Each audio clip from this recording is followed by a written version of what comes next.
क्या शब्दों की ताकत से हमारा जीवन बदल सकता है?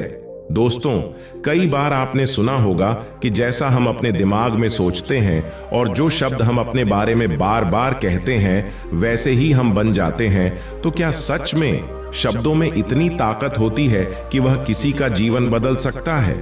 तो आइए इसे हम एक बौद्ध कहानी के माध्यम से समझते हैं कि क्या सच में शब्दों की ताकत से हमारा जीवन बदल सकता है या फिर ये सिर्फ कहने की बात है। दोस्तों, एक नगर में एक महान बौद्ध भिक्षु रहा करते थे। वह बहुत ज्ञानी थे और बहुत ही शांत स्वभाव के थे और उनकी यह बात ही उनकी विशेषता भी थी। एक बार की बात है, बौद्ध भिक्षु नगर वासियों को उपदेश दे रहे थे। बौद्ध भिक्षु कह रहे थे कि शब्दों में जीवन बदलने की शक्ति होती है। अपने शब्दों से जीवन बदलो। हम जो भी शब्द अपने लिए या दूसरों के लिए कहते हैं या जो भी बातें करते हैं उस पे हमें ध्यान देना चाहिए। इतना कहकर बौद्ध भिक्षु ने अपना उपदेश समाप्त किया और वहां से चले गए। एक दिन वह बौद्ध भिक्षु एक मार्ग से होकर गुजर रहे थे। उसी मार्ग से एक युवक होकर गुजर रहा था। उस युवक ने जब उन बौद्ध भिक्षु को देखा तो वह जोर जोर से हंसने लगा और कहने लगा, अरे साधु महाराज, आप तो ढोंगी है। आपके उपदेशों में यह कहने से कि शब्दों में बड़ी ताकत है, आपकी बात सत्य नहीं हो जाएगी। ये सब सिर्फ बातें हैं। भला ऐसे कैसे हो सकता है कि शब्दों से हमारा जीवन बदल सकता है? उस युवक की सारी बातें उन भिक्षुओं ने ध्यानपूर्वक सुनी और उसके बाद वह मुस्कुराते हुए उस युवक से कहते हैं, बेटा, नाद से ही तो यह दुनिया प्रकट हुई है और अच्छे शब्दों के पीछे भी नाद ही होता है जो पूरा जीवन बदल देता है। वह बौद्ध भिक्षु उस युवक से कहते हैं, देखो, मैं तुम्हें अपने अनुभव से बता रहा हूं, लेकिन फिर भी तुम्हें यकीन न हो तो तुम इसे खुद आजमा कर देख सकते हो। उन बौद्ध भिक्षु की यह बात सुनकर युवक थोड़ा सा गंभीर हो गया। उसने काफी देर सोच विचार किया और उसके बाद उन बौद्ध भिक्षु से कहता है, हे गुरुवर, अगर ऐसी बात है तो आप मेरे साथ चलिए। मेरा छोटा भाई है जिसकी उम्र करीब 25 वर्ष है और उसे न जाने क्या हुआ है। वह करीब 3 वर्षों से कुछ भी नहीं करता, बस लेटा रहता है। दिन भर वो कुछ न कुछ सोचता रहता है। उसकी यह हालत देखकर हम सब बहुत परेशान हैं। माता पिता भी बहुत चिंतित रहते हैं। हम सब ने कई तरीके अपनाए, कई योजनाएं अपनाई, लेकिन कुछ भी काम नहीं आया। हमने कई बार उससे बात करने तक की कोशिश की, लेकिन वह हमसे कुछ भी नहीं कहता। परिवार का हर एक सदस्य पूरी तरह से थक चुका है, हार चुका है। आखिर वह क्या करना चाहता है, किसी को कुछ नहीं पता। तो हमारे शब्दों से उसका जीवन क्यों नहीं बदला? और जैसा कि आप कह रहे हैं कि शब्द सचमुच जीवन बदल सकते हैं, तो क्या आप मेरी मदद करेंगे? इस पर बौद्ध भिक्षु मुस्कुराते हुए उस युवक के साथ चल पड़ते हैं। वह युवक उन बौद्ध भिक्षु को एक खेत में ले जाता है और अपने भाई की तरफ इशारा करके कहता है, हे गुरुवर, यही मेरा भाई है जो पूरे गांव में आलस और मक्कारी के लिए मशहूर है। आप कहते हैं कि शब्दों में वह शक्ति है जो हमारा जीवन बदल सकती है। तो क्या आपके शब्द इसका जीवन बदल सकते हैं? अगर यह सत्य है तो आप इसका जीवन बदल कर दिखाएं। उन बौद्ध भिक्षुओं ने उस युवक के भाई को ध्यानपूर्वक देखा। वह एक पेड़ की छांव में आराम से सो रहा था। जब बौद्ध भिक्षु उस युवक के भाई के पास पहुंचे और आराम से उसके सर पर हाथ फिराते हुए कहते हैं, उठो बेटा, बहुत देर हो चुकी है। यह सोने का समय नहीं, यह तो जागने का समय है। उन बौद्ध भिक्षुओं की आवाज सुनकर वह लड़का थोड़ा सा अचरज में पड़ गया। आखिर कौन है जो मुझे इतने प्यार से जगा रहा है? वरना सभी गांव वाले तो मुझे आलसी और मक्कार ही कहते हैं। आखिर कौन है जो मुझे इतना अपनापन दिखा रहा है? उसने आंखें खोली और आंखें मलते हुए उसने पूछा, हे गुरुवर, आप कौन हैं और यहां क्यों आए हैं? इस पर बौद्ध भिक्षु उस युवक से कहते हैं, बेटा, यह प्रश्न तो मैं तुमसे करना चाहता हूं। तुम कौन हो, यही तो तुम्हें जानने की आवश्यकता है।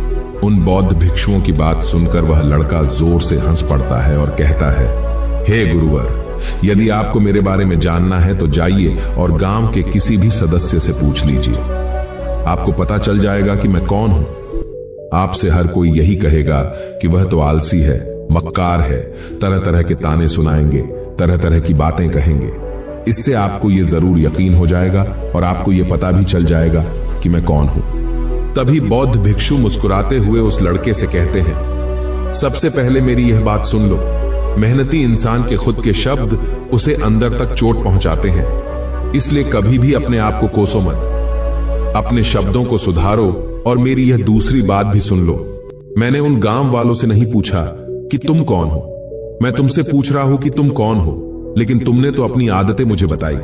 आलस तुम्हारी पहचान नहीं, तुम्हारी आदत हो सकती है, और इंसान नहीं, उनकी आदतें खराब होती हैं। इसलिए बेटा तुम आलसी और मक्कार नहीं हो, ये तो तुम्हारी आदत है। बस इतनी सी बात है जो गांव वाले नहीं समझ सकते। ये सारी बातें सुनकर वो लड़का थोड़ा सा आश्चर्यचकित रह गया, क्योंकि गांव वाले हमेशा उसे मक्कार, आलसी और तरह तरह के ताने ही सुनाया करते थे।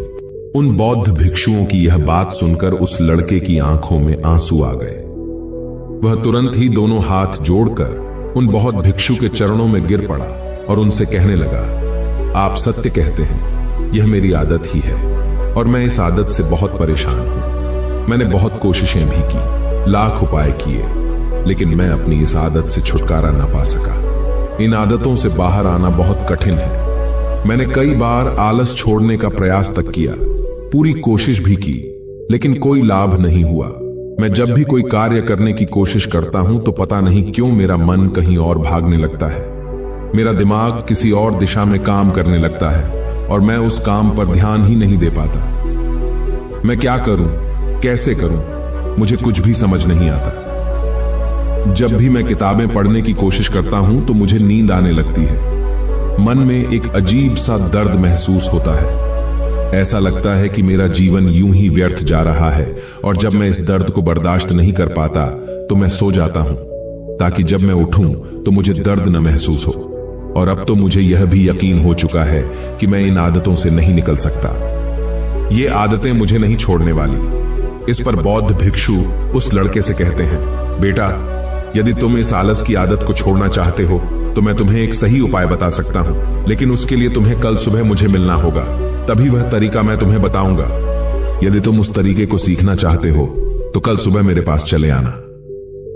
इतना कहकर बौद्ध भिक्षु वहां से चले गए, लेकिन उन बौद्ध भिक्षु की सारी बातें उस लड़के के कानों में गूंज रही थी। वह यह समझ नहीं पा रहा था कि आखिर वह बौद्ध भिक्षु उसे कौन सा मार्ग दिखाने वाले हैं। वह ऐसा कौन सा उपाय बता देंगे जिससे उसके जीवन से आलस्य हमेशा हमेशा के लिए खत्म हो जाएगा। देखते ही देखते रात हो गई। रात भर वह अपने बिस्तर पर करवट लेता रहा और उन बौद्ध भिक्षु की बातों के बारे में सोचता रहा। इसी प्रकार देखते ही देखते सुबह हो गई और वह लड़का उन बौद्ध भिक्षुओं के पास जा पहुंचा। वह लड़का उन बौद्ध भिक्षु को प्रणाम करता है और कहता है, गुरुवर, जैसा कि आपने कहा था, लीजिए मैं आ गया। अब मुझे वह मार्ग बता दीजिए जिसे मैं अपने जीवन से इस आलस्य को निकाल सकता हूं। तभी बौद्ध भिक्षु उस लड़के से कहते हैं, बेटा, जब भी तुम्हारा मन दुविधा में हो, तुम निर्णय न ले पा रहे हो और तुम्हारे मन में तरह तरह के प्रश्न उठ रहे हो कि मैं क्या करूं, कैसे करूं, इस कार्य को पूर्ण कैसे करूं, यह सब कैसे होगा, तब तुम वास्तविकता में अपने अतीत से सोच रहे हो कि पिछली बार तुम्हारे ऐसा करने पर क्या हुआ, या अतीत में तुमसे लोगों ने क्या कहा था। तो आज से कभी भी अपने अतीत से नहीं, बल्कि भविष्य से सोचो। इस पर लड़का कहता है, भविष्य से, वह भला कैसे? तभी बौद्ध भिक्षु उस लड़के से कहते हैं, मान लो कि तुम्हें आज किसी भी चीज की कमी नहीं है। तुम्हारे पास वो हर चीज है जो तुम चाहते हो, वह सारी सुख सुविधाएं हैं। तो अब बताओ, तुम अपना जीवन कैसे व्यतीत करना चाहोगी? उन बौद्ध भिक्षु की यह बात सुनकर वह लड़का कुछ देर के लिए सोच में पड़ गया, क्योंकि आज तक उसने सभी गांव वालों के केवल ताने ही सुने थे। किसी ने भी आज तक उसके जीवन के बारे में उससे ऐसी बात नहीं की थी, और वह गुरुवर उसे आने वाले भविष्य के बारे में उससे बातें कर रहे थे। उन बौद्ध भिक्षु की यह बात सुनकर वह लड़का खुद से प्रश्न करने लग गया कि अगर मेरे पास सब कुछ होगा, धन की कोई कमी नहीं होगी और सारी सुख सुविधाएं होंगी, तो मैं अपना जीवन कैसे व्यतीत करूंगा? कुछ देर सोच विचार करने के बाद वह उन बौद्ध भिक्षु से कहता है, गुरुवर, मैं यह दुनिया घूमना चाहूंगा, पहाड़ों पर चढ़ना चाहूंगा, समुद्र की रेत पर चलना चाहूंगा और मैं एक बहुत बड़ा व्यापारी बनना चाहूंगा। तभी अचानक उस लड़के का ध्यान टूट गया और वह उन बौद्ध भिक्षु से कहता है, परंतु हे गुरुवर, यह सब कैसे संभव होगा? केवल मेरी मात्र सोच लेने से तो यह सब पूरा नहीं होने वाला। उसके ऐसा कहते ही उसके अतीत में बीती हुई सारी घटनाएं उसकी आंखों के सामने से गुजरने लगी। और वह एक बार फिर से निराश होने लगा। और अब वह यह सोचने लगा कि मेरे पास तो पैसे ही नहीं है, तो मैं भला व्यापार कैसे कर सकता हूं? न ही मेरे पास व्यापार का कोई अनुभव है। ऐसी स्थिति में मैं भला यहां से कैसे निकल सकता हूं? उस लड़के के इस प्रश्न का जवाब देते हुए वह बौद्ध भिक्षु उस लड़के से कहते हैं, भंते, हर रात में सोने से पहले तुम हर दिन अपना लक्ष्य एक कागज पर लिखो और सुबह उठकर सबसे पहले उस लक्ष्य को देखो और सोचो कि उस लक्ष्य को पाने के लिए तुम आज क्या कर सकते हो, और जो भी तुमने उस कागज पर लिखा होगा उस कार्य को उसी दिन पूरा करने की हर मुमकिन कोशिश करो। इस पर वह लड़का कहता है, ठीक है, आप सच कह रहे हैं, लेकिन जब मैं बहुत सोचने लगता हूं तो मेरा मन बेचैन होने लगता है और मन में तरह तरह के विचार उठने लगते हैं, और इन विचारों को शांत करने के लिए मैं सो जाता हूं ताकि वह विचार मुझे परेशान न कर पाए। उस लड़के की इस समस्या का समाधान करते हुए वह बौद्ध भिक्षु उस लड़के से कहते हैं, बेटा, अंतर्मन की चाल को पकड़ो और शब्दों की मदद से नया भविष्य बनाओ। तभी लड़का कहता है, हे गुरुवर, आप क्या कहना चाहते हैं? मैं आपकी बात समझ नहीं पा रहा। इस पर बौद्ध भिक्षु मुस्कुराते हुए कहते हैं, बेटा, कैसे होगा? यह जो सवाल है, यह सवाल नहीं बल्कि एक डर है जो तुम्हारे अंतर्मन में बैठा हुआ है, जो तुम्हें अगला कदम लेने से रोक रहा है, तुम्हें कदम आगे बढ़ाने से रोक रहा है। यदि तुम वास्तविकता देखो तो किसी को भी नहीं पता होता कि वह कार्य कैसे होगा, लेकिन एक इंसान जब दृढ़ निश्चय कर लेता है तो वह अपने उद्देश्य को सामने रखकर लगातार प्रयास करता रहता है और वह अपनी सफलता प्राप्त कर ही लेता है। तभी वो लड़का उन बौद्ध भिक्षु से कहता है कि हे गुरुवर, अगर ऐसी बात है तो मन में बार बार चिंता क्यों होती है? मन बार बार बेचैन क्यों हो उठता है? इस पर बौद्ध भिक्षु कहते हैं, बेटा, क्योंकि तुम्हें डर है कि तुम कमजोर हो। तुम्हारे अंतर्मन में बैठा है कि तुम में कुछ कमी है, तुम किसी काम के नहीं हो, और यही कारण है कि तुम कोशिश करने से डरते हो, क्योंकि तुम्हारा अंतर्मन हमेशा तुम्हें रोकता रहता है। जब भी तो कोई कार्य शुरू करना चाहते हो, तुम्हारा मन तुमसे पहले कह देता है, इससे आगे मत बढ़ना, अन्यथा तुम हार जाओगे, और इसी कारण तुम्हें चिंता होने लगती है, तुम्हारा मन बेचैन होने लगता है। तभी वो लड़का कहता है, गुरुदेव, आपने जो कुछ भी कहा वो बिल्कुल सत्य है, लेकिन अब आप ही मुझे बताइए कि मैं इस परेशानी से बाहर कैसे निकलूं? इसका जवाब देते हुए वो बौद्ध भिक्षु उस लड़के से कहते हैं, बेटा, इस समस्या का समाधान बहुत ही आसान और सरल है। तुमने देखा होगा कि अक्सर ही हम अपने आप को दोष देते रहते हैं, अपने आप को तरह तरह के अपशब्द कहते रहते हैं जो हमारे अंतर्मन में जाकर बैठ जाते हैं और वही हमें आगे बढ़ने से रोकते हैं। और इन शब्दों का हम पर बहुत गहरा प्रभाव भी पड़ता है, क्योंकि जैसा हम खुद से कहते हैं, जैसा हम पूरी भावनाओं के साथ सोचते हैं, हम वैसा ही बनते चले जाते हैं। इसलिए यदि तुम खुद को बदलना चाहते हो तो कि तुम भी काबिल बन सको, तो तुम्हें अपने अंतर्मन को नए संदेश देने की जरूरत है, जैसे कि मेरे शरीर का हर एक कण, हर एक हिस्सा, हर एक विचार शांति और ऊर्जा से भरा हुआ है। मैं दृढ़ संकल्प और आत्मविश्वास के साथ हर दिन के लक्ष्यों को पूरा करता हूं। मैं अपने कमजोरी को अभ्यास में बदलता हूं, चिंता को ध्यान में बदलता हूं। मैं उत्साह और ऊर्जा से भरा हुआ हूं, लगातार अपने लक्ष्यों पर काम करता हूं। ऐसे शब्द जब तुम खुद से कहोगे तो तुम शक्तिशाली महसूस करने लगोगे और तुम्हारी सारी चिंताएं खत्म होने लगेंगी, क्योंकि यही शब्दों की ताकत है। वह तुम वही बना देंगे जो तुम खुद से कहोगे। तुम जितनी भावना के साथ यह वाक्य बोलते हो, उसे महसूस करते हो, उतनी ही भावनाओं से यह शब्द तुम पर असर करना शुरू कर देंगे। धीरे धीरे यह शब्द तुम्हारे मन और व्यक्तित्व की सोच का हिस्सा बन जाएंगे। लेकिन मेरी एक बात याद रखना कि तुम्हारा अंतर्मन इतनी आसानी से हार नहीं मानने वाला। जब तुम आगे बढ़ोगे तो मौका मिलते ही वह तुम्हें पीछे खींचेगा।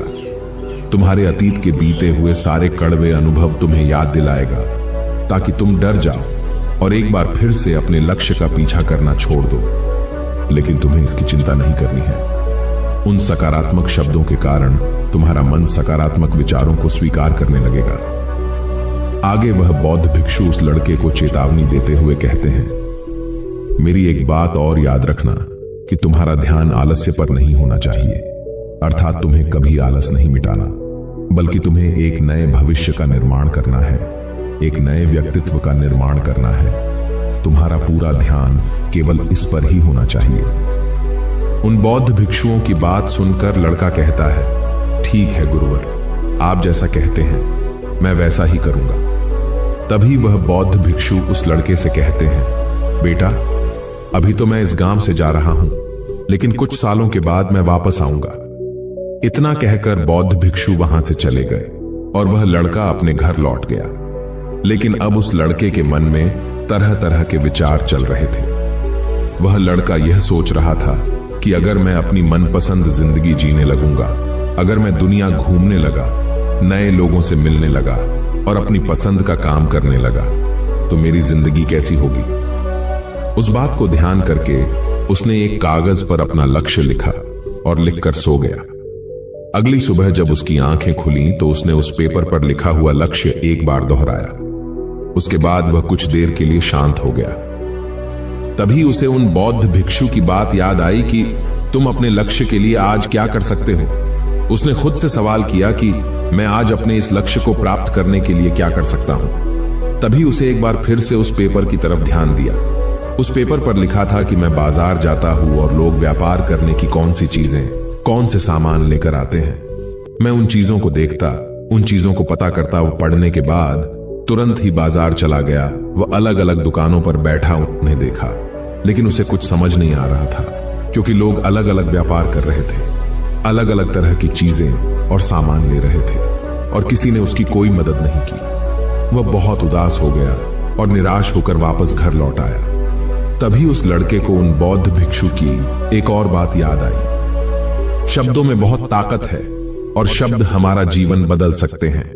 उसे वह सकारात्मक विचार याद आए। वह उन्हें सुबह शाम दोहराने लगा और अब से वह हर दिन ऐसा ही करता। देखते ही देखते 1 महीना बीत चुका था, लेकिन अब तक उसके जीवन में कोई बदलाव नहीं आया था। अब वह लड़का यह सोचकर निराश होने लगा था कि उसके जीवन में तो कुछ भी परिवर्तन नहीं हो रहा। लेकिन 1 महीने के बाद उसे महसूस हो रहा था कि वह पहले से अच्छा महसूस कर रहा है। उसका दिमाग अब अच्छी तरह से सोच पा रहा है। वह पहले से ज्यादा चलने फिरने लगा है। धीरे धीरे उसे समझ में आने लगा कि जो लोग आगे बढ़ते हैं, महान काम करते हैं, उनकी सोच में कितना अंतर होता है। वे लोग हमेशा शक्तिशाली विचार सोचते हैं। दूसरों की छोटी सोच और डर से वह कभी प्रभावित नहीं होते। जब भी उनके सामने कोई मुश्किल आन पड़ती है तो वह घबराते नहीं, बल्कि उस समस्या का समाधान निकालते हैं। इस समस्या के समाधान पर ध्यान केंद्रित करते हैं और न ही वह कभी किसी का इंतजार करते हैं। वह केवल खुद पर विश्वास करते हैं और तुरंत ही कदम आगे बढ़ाते। जब उस लड़के को ये सारी बातें समझ में आने लगी तो उसने भी धीरे धीरे अपने कदम आगे बढ़ाने शुरू किए। उसने बिल्कुल वैसा ही व्यवहार करना शुरू किया। अब से वो कभी खाली नहीं बैठता था। जब भी उसका मन करता वो बाजार जाता और लोगों के बारे में जानता समझता कि वो किस प्रकार व्यापार कर रहे, कौन से चीजें खरीद रहे हैं और किन चीजों पर उन्हें लाभ हो रहा है। और जब उसका मन करता तो अपने पिता की मदद भी करता था। वो अपने पिता के साथ मंडी में जाता, वहां पर जाकर मोल भाव करता। ते हमेशा कुछ न कुछ सीखने में ही जुटा रहता है। तभी एक दिन गांव में एक मसाले का व्यापारी आया। उसे कुछ पढ़े लिखे नौजवानों की जरूरत थी जो माल की गिनती कर सके और हिसाब रखने का काम कर सके। वह लड़का अपने लक्ष्य को जानता था कि उसे क्या पाना है। उसे समझ में आ गया था कि इस काम से उसे बहुत कुछ सीखने को मिलेगा। बेहिचक उस सेठ के पास पहुंच गया।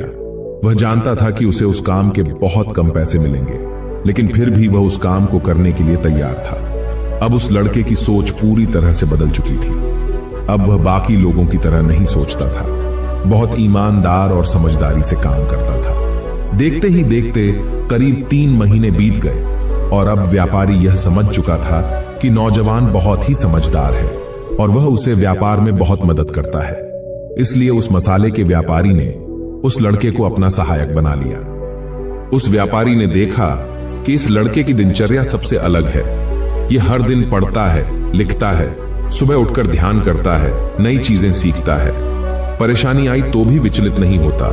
यह सबसे सम्मान से बात करता है, सबका आदर करता है। देखते ही देखते 1 साल बीत चुके थे और अब तो व्यापारी उस नौजवान से बहुत खुश था। उसने धीरे धीरे उस नौजवान को व्यापार के सारे गुण सिखा दिए और देखते ही देखते वह लड़का अब एक छोटा सा व्यापारी बन चुका था। और जब उस लड़के के अंदर व्यापार की समझ आ गई तो उसने जड़ी बूटियों का व्यापार शुरू कर दिया और देखते ही देखते केवल कुछ ही वर्षों में उस नगर का सबसे बड़ा व्यापारी बन गया। लोग उसे सबसे बड़े व्यापारी के नाम से जानने लगे। उसकी नाम दूर दूर तक फैलने लगा। करीब 5 वर्षों बाद जब वह वापस अपने घर लौटा तो लोग बहुत हैरान थे। उसे देखकर लोग बहुत अचंभित थे। उसके सारे जानने वालों ने उस लड़के से पूछा, तुम इतना कैसे बदल गए? तब उसने कहा, उन गुरु ने सच ही कहा था, शब्दों से हम जीवन बदल सकते हैं।